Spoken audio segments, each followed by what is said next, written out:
you need to be meaner. I've never owned a house or any property. Everything was perfect, except it was on this massive, massive hill.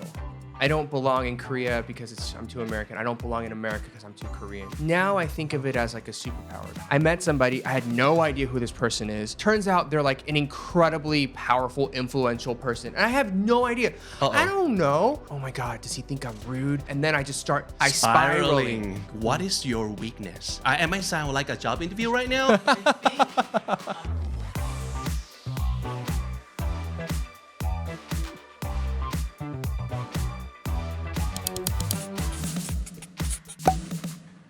This is Comedy Featuring. My name is Vic and welcome to the show. First of all, I have to admit that I'm very nervous right now. And I'm also very happy, but excited and very nervous, which I think I'm allowed to because not every day that you get to welcome an international superstar. But not just an international superstar, but this guy is someone who I actually look up to because I also admire him as a show host. So usually he asks questions, but today on the show, I get to ask this person questions. I get to interview ericnam, everybody. So welcome to the show, Eric. Hi, how are you? I'm good. Thank you. That was such a kind introduction. Thank you so much. You're welcome because I actually feel that. And I didn't have a lot of sleep last night because I was nervous. Wait, really? Yeah. No way. You're just being I'm nice. serious. I'm not even kidding. I'm not just saying that. Yeah, but it's a good nervousness. Okay. Yeah. Well, thank you so much. I'm so excited and honored to be on your show. Yeah, thank you for saying yes to this and welcome to the Standard Candy. But first of all, tell us what you had for dinner last night because I saw your tweet and it seems like you enjoy eating something like Thai food, right? Well, every time I come to Thailand, I feel like I leave gaining a lot of weight because I'm eating constantly. Yeah. But yesterday we had, I was here shooting a few things of content and it was kind of the last day of shooting. And so we went out to a local restaurant and we ordered everything. So it was just... I think we had like 15 different dishes from, Anything special that you remember specifically? You know what I had for the first time is the omelet. Ooh. I never had the Thai omelet. Oh, the Thai omelet, Thai style? Yeah, I never had that, but that was very good. Yeah. And then I, of course, had to have my favorite, which pupa pongkari with soft shell crab. Right. My favorite, some somtam, and you eat a lot. I had a lot of food. How do you handle like spiciness? I'm okay with spice. Yeah. I'm not very good at it, but I can handle some. Yeah. All right.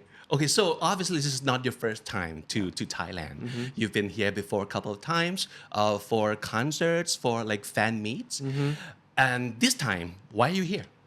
This time, I was here shooting a project that I can't talk about yet, which will be coming out soon, but then also to promote my new album. I have a new album coming out on September 8th, and there are singles that we're releasing until then. But I really wanted to meet fans and share about my album because this is the first promotion, I guess technically after COVID.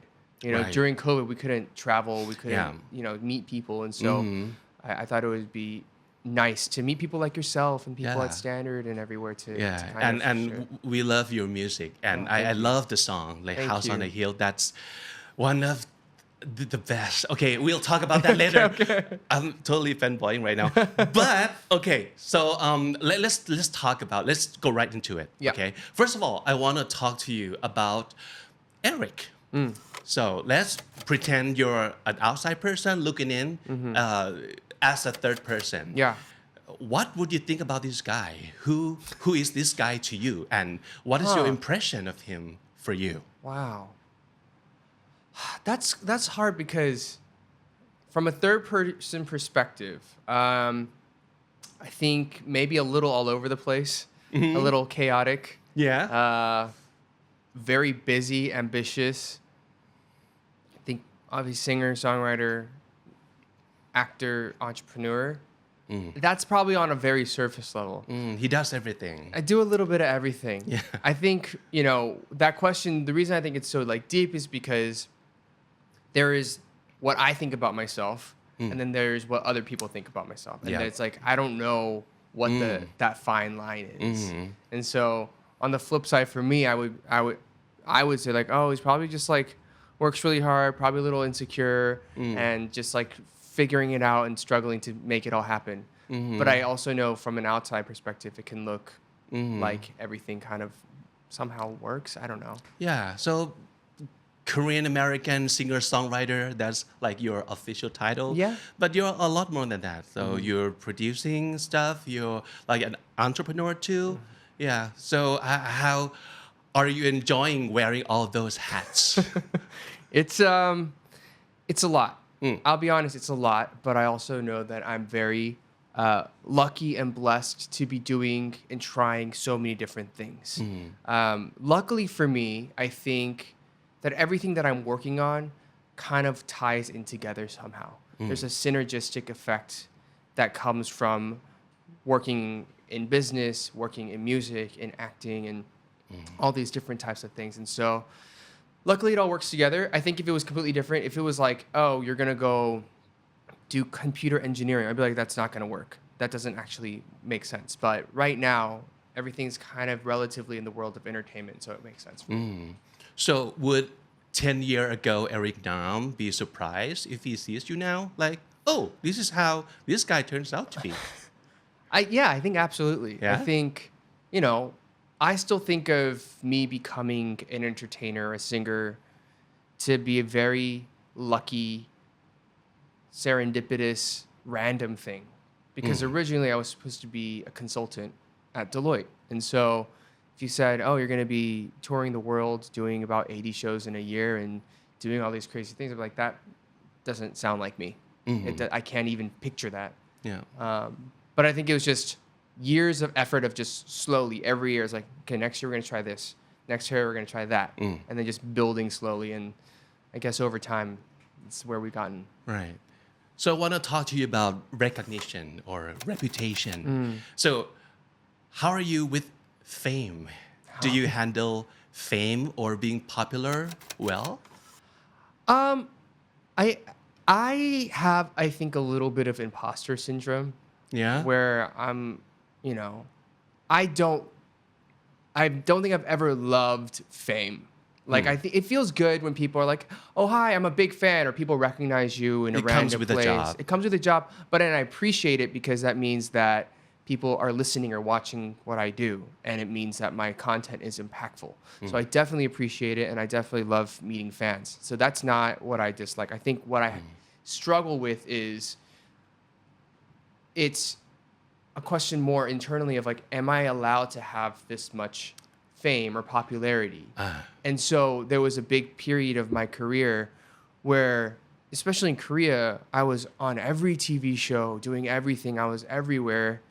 And it was so overwhelming to me. And I didn't know how to respond when people would come up and scream. And I was just like, oh, thank you. But it was just overwhelming. And so I think when I realized that, I intentionally or unintentionally tried to be like so much more normal and so much more like, I guess normal is the best word, as possible. Like my staff and the people that I work with are like, can you please dress up like a celebrity? I was like, no, I like to wear sweats and a t-shirt and flip-flops, even if I'm going anywhere. And they're like, you're a celebrity. You need to dress better. You need to look better. And I was like, I don't really care. Because to me, that's the best way for me to stay grounded and humble. I like nice things and every once in a while I'll dress up, but just basic things like that of not being dependent and relying on everybody to do everything for me, but doing things on my own and just being as normal as possible, I think for me has been the best way to deal with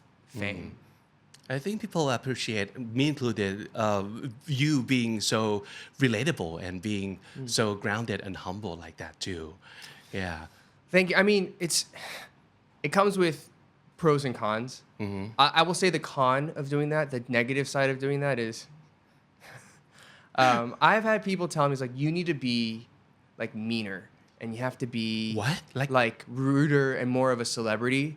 Like celebrity like and behavior. like you're too like easy to talk to and like too easy to like approach. And that creates a problem when we're trying to build an image of like star. Okay. And I was like, yeah, but like that's just not me. I have a hard time with that. Different kind of star, maybe. Yeah. And I was like, I feel uncomfortable doing that. Right. And so I will go to an event or I'll go to a place and I'm with peers and sometimes I can feel a difference in how people will treat me or others.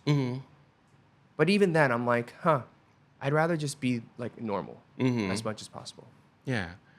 I really actually like hearing you talk about something deep but still fun and relatable and easy to understand, easy to like be a part of. Like for example, your new song.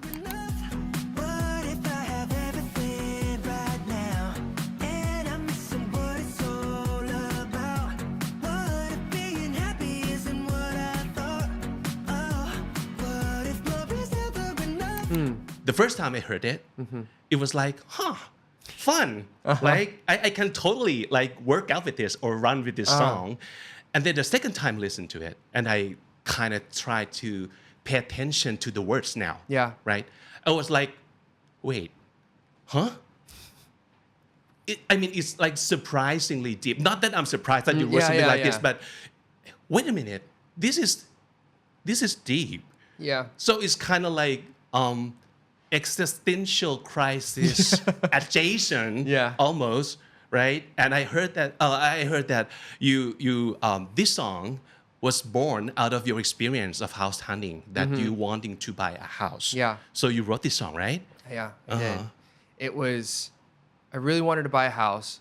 You know, I've never owned a house or any property. And I think for a lot of people around the world, and particularly in America, buying a house is like the most significant status marker of like, I own a house. Because in America, owning a house is the best and fastest way of accumulating wealth. And so that's what we've always been told and taught. If you can, always buy real estate. And I was like, I want to buy a house, but I don't want to buy just any house. I want to buy the perfect house. And I thought I found the perfect house. Everything was perfect, except it was on this massive, massive hill. And I was like, I'm probably going to die because I'm going to roll down that hill accidentally. Yeah. Is kind of what I thought. I didn't get the house, but it made me question and wonder, why am I so obsessed with buying a house? Why? Yeah. And I was in the studio and they were like, what's on your mind? Like, what do you want to write about? What do you want to talk about? I was like, I can't stop thinking about this house. And it's on a hill. And then, but there's something there where it signifies more than just a house. It signifies status. It signifies success. It signifies happiness. What does it mean? And to everybody, it means something else. And so when we started to pull that apart, the first line is get a house on a hill, make a whole lot of money. That's when I'm going to be okay. And so the song is all these things that you think are going to get you to a place of happiness or a better place mentally or emotionally. But then you question, like, will anything ever be enough? Because I think that's the nature of humans. We buy a piece of clothes that we really want. We wear it for a week and we're like, that one's prettier. I want that one. I got this car. It's brand new. It's beautiful in red. Oh, but that one in blue looks better. I want that one now. That's just how we're built, I think, and how we're wired. And so the song to me is really calling that out and asking ourselves and asking the listener, what really makes you happy? What is going to be enough for you? And that's just something that everybody has to figure out on their own. But yeah, I didn't mean for it to be so deep. I didn't mean for it to be an existential crisis. But it's really real. Yes. Especially that part where the song says, like, you always chase something and it's like such a rush, a thrill, right? Yeah. And then once the second you get it, you're over it. Yeah. It's a rush, it's a thrill till the second I get it and I'm over it instantly. Yeah, it's a rush, it's a thrill till the second you get it and then I'm over it instantly. Yeah. It's like a pair of shoes, white shoes. You're like, I want those freaking $1,000 whatever white shoes. The moment you put it on and you walk outside and it has a little bit of dirt on it, you're like, okay, this is like dirty. I want a new one. And it's like, it kind of get you question about your own definition of happiness. So is it hard for you to answer the question, are you happy? Or what makes you happy? I think, as humans, we always have ups and downs of happiness and what makes us fulfilled or whatever. And for me, I'm happy. I think my realization was I'm able to create music and create shows and experiences and content and can share it with the world and connect with fans. And I have a family that loves me and I love them. And it's like good health. Like what else can you really ask for? The fact that I'm able to pursue what I love and that I'm happy with and that I have people who love me. I think that at the end of the day is at the core of happiness. And so anything else beyond that, momentary, I want this, I want that, I wish I could have this. But take it all away, if you're healthy and you're happy and you have people who you love, isn't that all that matters? I think that's kind of how I have to keep justifying things to myself and where I am at in my journey for happiness. So did you end up getting a house at all? No, I'm still paying rent. I'm still paying rent. I'll pay rent forever. But are you still looking? Like I just look at houses for fun. Okay. Because I follow all these like real estate, like social media house tour. Yeah. Stuff like that. Okay. I love like just looking at pretty houses like, one day I'm going to have a house. I will say, even though I don't have a house right now, like I do want a place of my own because I travel so much and I haven't really lived in a single place like almost my entire until like college pretty much. Like since college, I haven't lived in like a single place. It's always been on the road. And because of that, I don't have a place where I have, for example, like I have paintings and artwork and like certain things that I would love to put up in my house or an apartment. But because it's not mine, I just never do it. Everything feels momentary and temporary, which I don't love because I live mostly out of suitcases and hotel rooms anyways. Yeah. So the reason I want to buy a house is I want a place that I can say, this is my place. And I could just leave stuff and like stuff that I cherish and that I love and that I find special, I can have there. I don't have that type of place yet. So. Right. So now I want to talk to you about your other role that actually is the first time I knew who ericnam was. It was as an interviewer. Oh, okay. But I already know that you're a famous person. You're like the K-pop star. Yeah. But mainly I follow your show on Dive Studio. Okay. Yeah. So can you teach me how to be a good interviewer? Because that's what you do and what's actually what I'm doing right now too. But I want to learn more from you. I don't think I can teach you anything. You're great. Thank you. I'm very honest. Like, there are interviews where you walk in and then they're just like, oh, like clearly this person's new or this person is not as experienced yet. The moment I sat down and you started speaking, I was like, hey, you have a beautiful vocal tone. It's a very peaceful, calming voice to listen to. Second, I feel like you set up your questions very well and you listen. And I think that's like all that's really required of an interviewer. That's what I think. Like, I love to just listen, just throw the question and listen. And then if there's anything I think about as a reaction, I just kind of throw it out there. But I mean, I need to learn from you. But so, I really feel that too when I watch you do your show. It's never like an interview show, but it's like people talking to each other. And that's a lot better. That was always my goal. Yeah, I agree. I agree. Because even when I first started interviewing before Dive Studios, it was like Robert Downey Jr., Matt Damon, Paris Hilton, Benedict Cumberbatch. And people were always like, how do you get them to answer these questions and like talk about things in such a way? And I was like, I don't know. I just feel like I'm just having a normal conversation. And I just want people to be comfortable. And that's like all I really care about. And so if we can get there, I'm good. But there's one thing that you do, but I'm not sure what you're still doing that. What do I do? Is this thing that you do like sometimes like, okay, I want to go into this interview blind. Oh, I do that? Yeah, you remember doing that? Because there must be more than a couple of times that you do that, but you do that in a very great way that I feel like, no way that you're actually going into this blind. You must have some preparation, but you make us feel like this is so real and fresh. Yeah.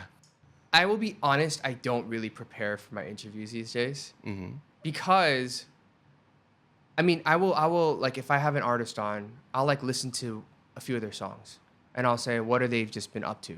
That's it. I don't really look into the history or anything else because if I don't know them, I want it to be a real discovery for me. So I want to ask questions that I'm actually very curious about. And I want to imagine that people who are watching it want to ask the same things. If you're a hardcore fan of an artist, you already know everything. Yeah, like I'm not going to uncover anything crazy for you. But for people who may be new to this artist or a kind of on the fence, there are questions that I can ask that as a new fan myself, I can just be like, what inspires you or what? Like real curiosity. Just like real curiosity. And I think that's where I try to derive questions from.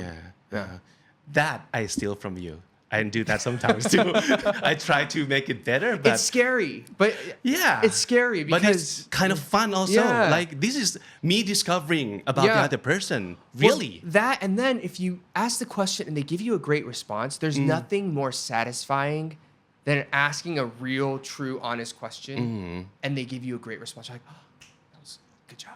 Good job. Okay, so you've mentioned many names that you have interviewed or met on your like 10 year. This is your year 10, right? Since my you first album, yes, my 10th year. So you've been in the business for so long, but even longer than that as like an interviewer. So you've met a lot of people. So I'm curious to know about the collaboration, your dream collaboration. Who do you want to work with and why? And doing what? Dream collaboration.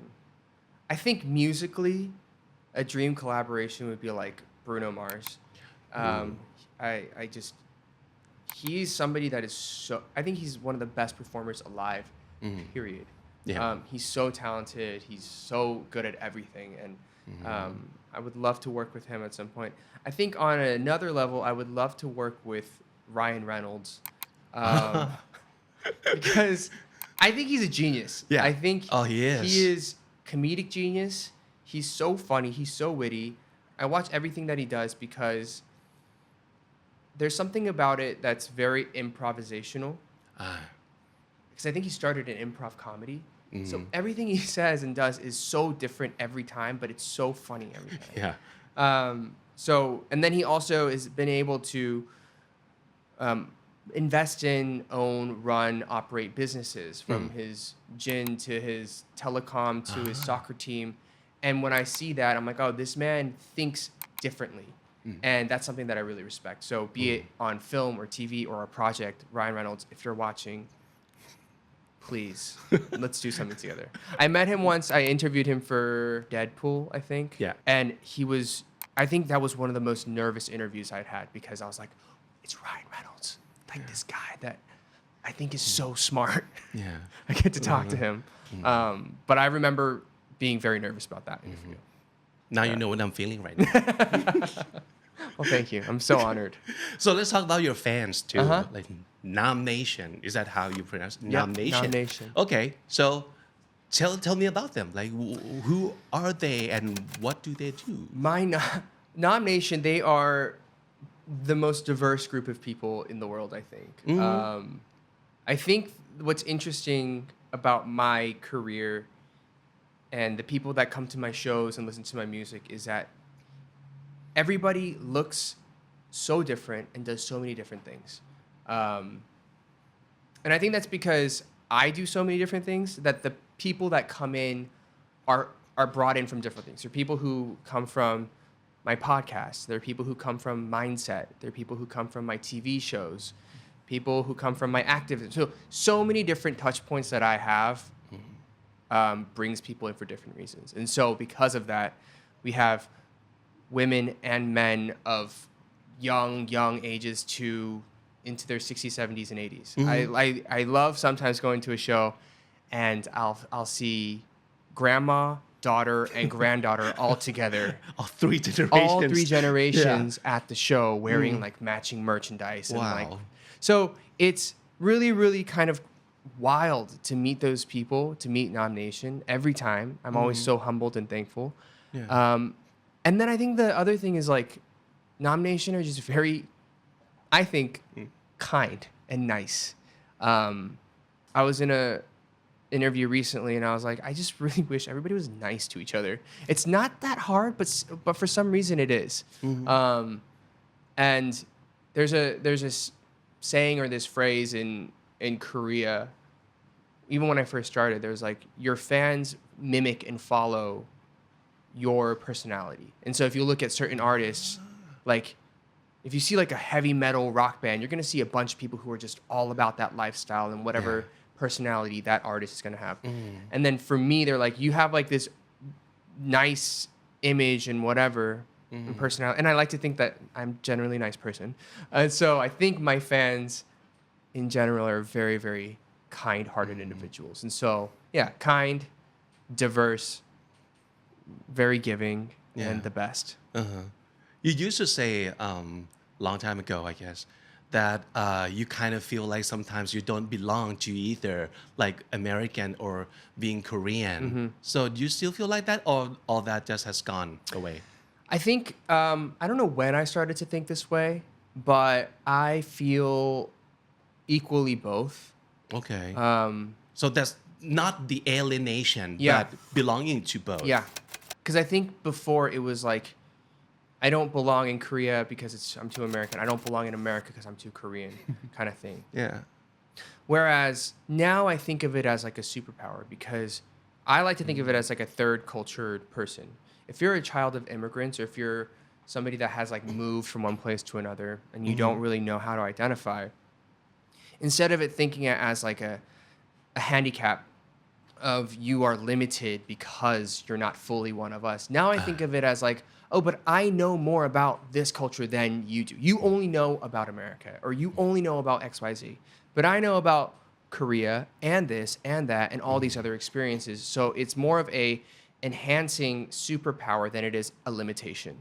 And that has really helped in how I approach things with confidence. Because I think when you don't feel like you belong, you're always insecure and you always feel like nervous about like, what if I don't get accepted? But I've tried to flip that and say, well, I can fit into any situation now. And that's been a very empowering kind of mindset shift for me. Yeah, I really like how you put it, like turn it into a superpower instead of the shortcomings. Because it's very understandable that it used to be such a bad thing to be diverse because we used to be all about like unity, right? Right. We have to like stick together and be alike. But now the world is not that way anymore. Yeah, diversity is huge. Diversity is huge. It's also important because I think when you come from different backgrounds and experiences, you're able to make better things. Like we don't know each other very well, but I'm sure 100,000% if we sat down and said, let's work on a project, you're going to bring so many things that are so different from my perspective that I'm going to be like, wow, that's incredible. Let's work that way. Like same way, I'll bring things that you may not know either. And so there's unity in working together if we're open-minded about it. And I think it's taken a long time for people to get to that level. But the world is so globalized now. The internet has connected everybody. We have team members all across the world, and everybody brings something so special that is specific to their unique background. And that is, I really think, a superpower. I want to talk to you now about mindset. And it's not just like mindset in general, but this is something you created. Yeah. Tell us about that. Yeah. So Mindset is a brand and a platform. Mindset is a wellness, mental health, well-being platform that my brothers and I created. We launched it, I want to say like 2.5 years ago, maybe. Yeah. And it is under the Dive Studios umbrella. So when we were having these conversations on podcasts with artists, K-pop artists, we realized that so many fans were drawn to these conversations because they were seeing their favorite artists talk about things in a way that they hadn't done before. Yeah. And we asked our community, like, what kind of content do you want? What do you need? And overwhelmingly, our community said, we want more wellness, well-being, mental health, holistic living kind of content. And so, K-pop in general, any artist, anybody actually is very guarded about mental health and wellness for understandable reasons, right? There's a stigma around it. Especially in Asian cultures, we don't really talk about it. In Asian American culture, we are the least likely to ever ask for help with mental health until it is too late or we are in crisis mode. We're also the least supported when it comes to mental health. And so for us, we were like, how do we create something in a safe way, in a healthy way, in collaboration with artists? And so we came up with Mindset. So we started to work with artists, K-pop and non-K-pop, to tell their life stories. It doesn't have to be mental health, but I think everything is about the struggles and the triumphs that we have in life. Everybody has ups and downs. And it's for us sitting down and having an open, honest conversation that unlocks a lot of potential for listeners to say, oh, my favorite actor or musician or athlete went through something similar. I'm going to get through it as well. And it's really normalizing the conversation around that. So since we launched 2.5 years ago, we've worked with so many artists, not only Korean, we have, R&B hip hop artists like Summer Walker, Amine, Black, Julia Michaels, who's a great singer-songwriter. We have Katrina Gray, Miss Universe from the Philippines. We have Arman Malik from India. We have incredible artists, all just sharing very real human stories. And we never thought it would be possible, but we're doing it. And now, beyond just the content, we do a lot of activations across college campuses, particular in the U.S. So we do town halls in cities all across the United States where we have hundreds of students come and we talk about our struggles. And it's very, very powerful because we have people who are talking about their difficulties for the first time out loud. And so people leave, I think, feeling very inspired, sometimes healed, sometimes curious about how do I get more help and talk about these difficult things. So that was a very long answer. I'm sorry, but that's kind of what we do at Mindset. I really love it because the first time I heard about Mindset, I thought to myself, this is such a great and clever extension to Dive Studio because I always watch your show, K-pop Taebak, and then when you had Mindset, I was like, of course, this is so obvious and this is so understandable why it grew to be that way. And it kind of complement the whole ecosystem too. Thank you. Yeah. I mean, it was, it's taken a long time to get to where we are. So it was very, very challenging. And we really appreciate the artists who were brave and bold in the first place to say, I'll talk about this because it's important for my fans and it's important to leave this positive impact.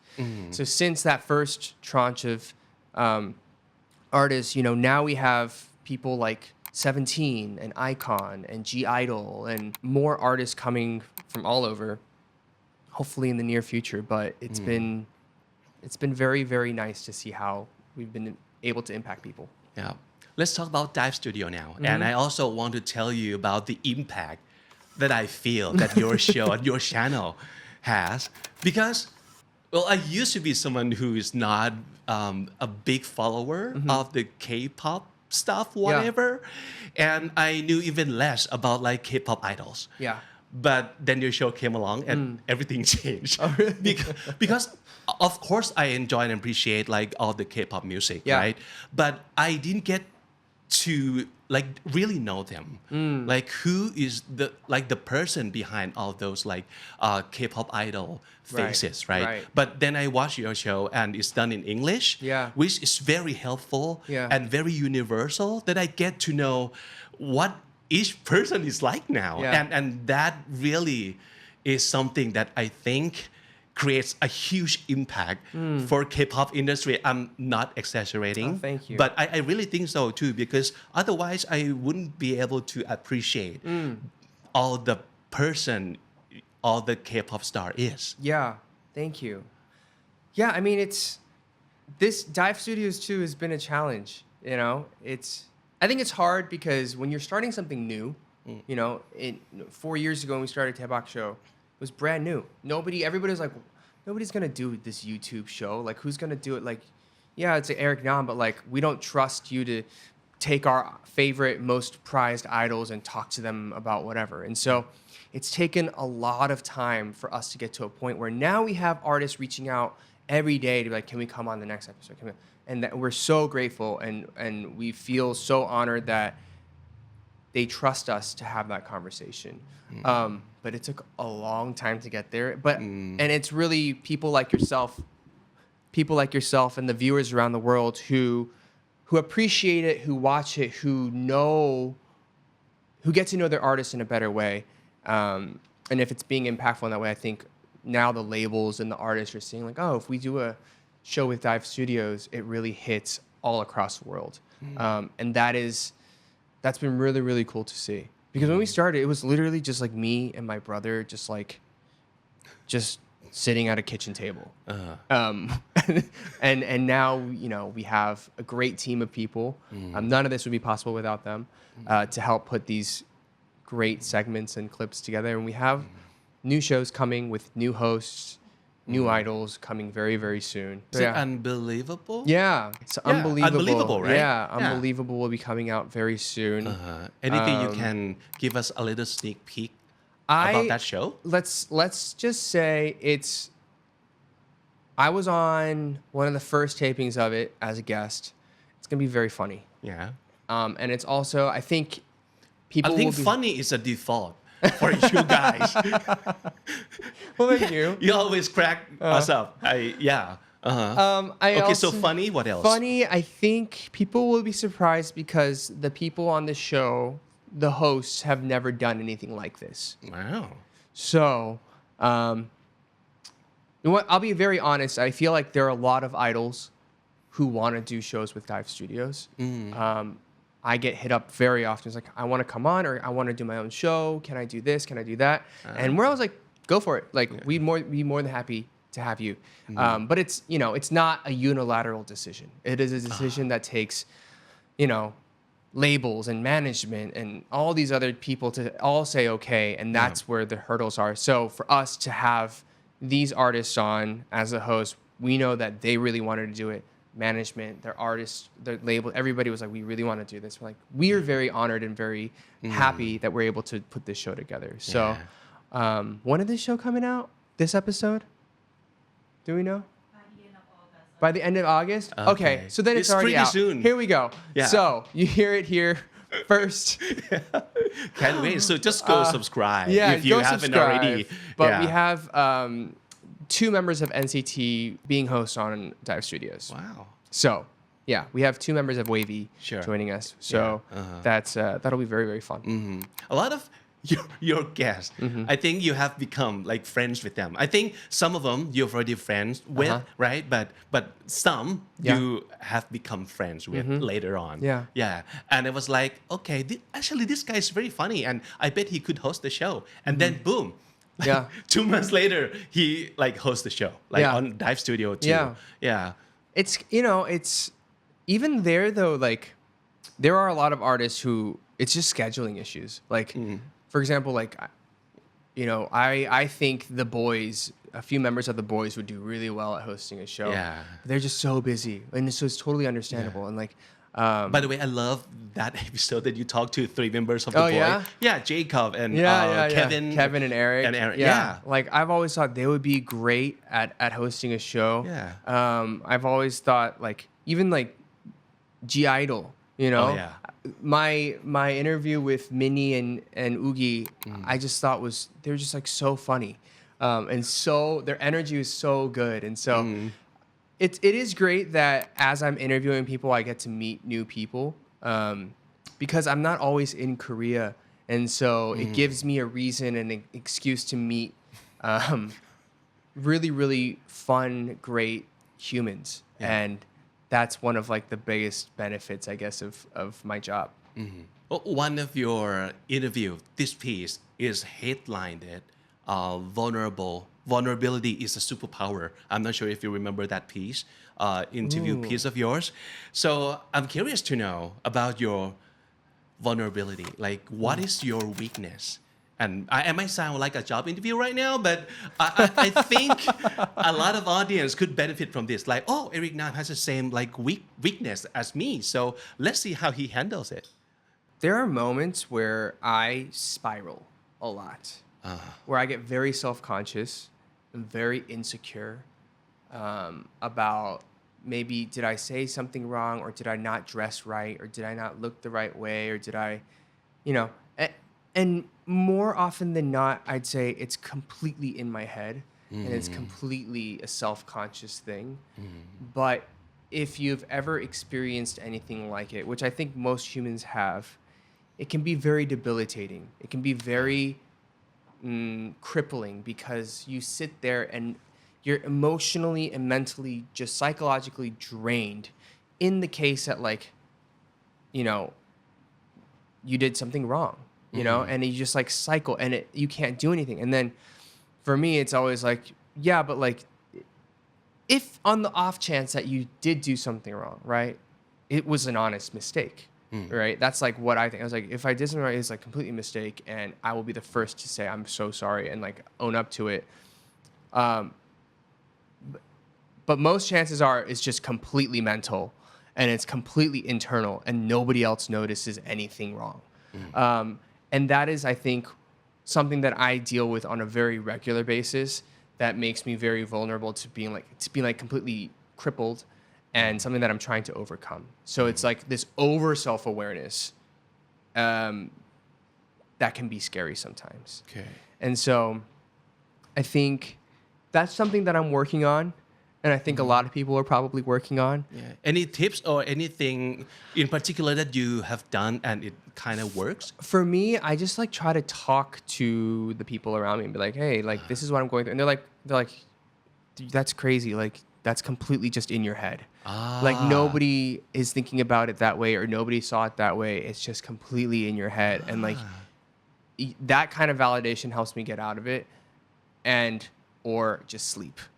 Okay. If I sleep and I wake up and then I refresh, I'm okay, was I being rational, and was I being logical about how I was feeling about this certain whatever? And it's really the dumbest thing. It's I go to a party and I'm not wearing the right thing, or here's a great example. I was at a party, I met somebody, I had no idea who this person is. Turns out they're an incredibly powerful, influential person, and I have no idea. I don't know. Okay. And I was oh, hi, nice to meet you. And I just did that. And then they just kind of looked at me. And I was and I just didn't know what to do. I was cool. And this guy doesn't know who I am. Right. And then me, it's just my personality. Most people are probably whatever, I don't know this person, it's fine. For me, I'm oh my God, does he think I'm rude? Does he think I'm ill-mannered for not knowing who he is and not being enthusiastic about saying hello to him? And then I just start spiraling for the next 2 days. Yeah, it's just so dumb and it's so stupid. And I know that it probably to them, it's probably just one other person that just said hi. But to me, it feels such a big deal for no reason. And so it's that kind of stupid thing that to me, it takes up time and energy and makes me slow and stupid for periods of time. And I just need to have somebody to just slap me and be you're being stupid. That's a very good tip. So it originates here. Don't keep it here. Yeah. Just talk it out. Yeah. To someone. So it might prove that, okay, it's only in your head. Yeah. And then you can move on, right? Yeah. It can almost sound stupid because it's so dumb, but to me, it really manifests in a real physical way. I'm not sure it's not dumb because it's a problem for a lot of people too. You are not alone.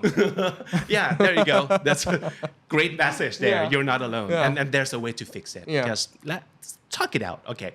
Right. So last question. I want to talk to you about English because basically our channel is the original English content for Thai people, and at the same time we are trying to help our audience to improve their English. Yeah. And you yourself, you speak 2 languages very fluently, and you also speak Spanish. Yeah. I've seen you're doing interview in Spanish, the whole interview, and Mandarin too, right? A little bit. Tiny bit. You spent some time in I was China. in Beijing for 9 months, an academic year. Okay, all right. Yeah. So like four languages, like about 4 languages that you know. So any tips for Thai people who are watching right now who want to improve their English? I think first of all, don't be afraid to just throw words out there. I think if you're able to have conversations in English with anybody, don't be afraid of like, oh, is this the right grammar? Is this the right word? Whatever. Just try. And I say that because you'll find most people, they're willing to be patient and explain to you what the right word is. They're not going to say, you're dumb, go away. That's not what most people do. Most people will say, oh, you mean this, and they'll teach you the right way to do it. But as a person who's saying it, because you made the mistake, you're going to learn immediately, oh, you use this phrase in this situation. Because that was how I was in learning Korean. It was like, I was always so scared to make a mistake. You have to realize, like, you just have to say the words, and then they'll teach you what the right way to go about it. So just being very courageous and brave about it. Second, all my new album is completely in English, so you can study English using my new album. Nice segue. So it's your third full English album, right? What was it? There was Love. Before we begin, yes, And this is this my one, third. yes, your third, Yeah. This is my third all English So a lot album. of materials out A there. lot of brand new material. Yeah, lot of learn very, from the songs. Why not? There's a lot of great lyrical content, very deep. But I think people will love it. I hope. Yeah. Please love it. I'm nervous. I love it. I'm sure you'll love it too. Yeah. House on a Hill. Check it out. Start streaming right now. Yes. So any last word for our audience? Yeah. First of all, thank you so much for having me thank you. on this show. This has been such a It's fun our honor. conversation. Glad you like it. Yeah, and always a pleasure to be here in Thailand, and I hope to be back very soon to play a show, to do a concert. So please look out for that. And I have an album. It's coming out September 8th. It's called, okay, this is confusing people. I have a single out. It's called House on a Hill, but the album is also called House on a Hill. So there's an album called House on a Hill. It's coming out September 8th. The lead song for that is called Only for a Moment. And I wrote that with this British duo named Han. Do you know Honne? Han? Yeah. Is that how they say it in Thai? In Korea, they say honne.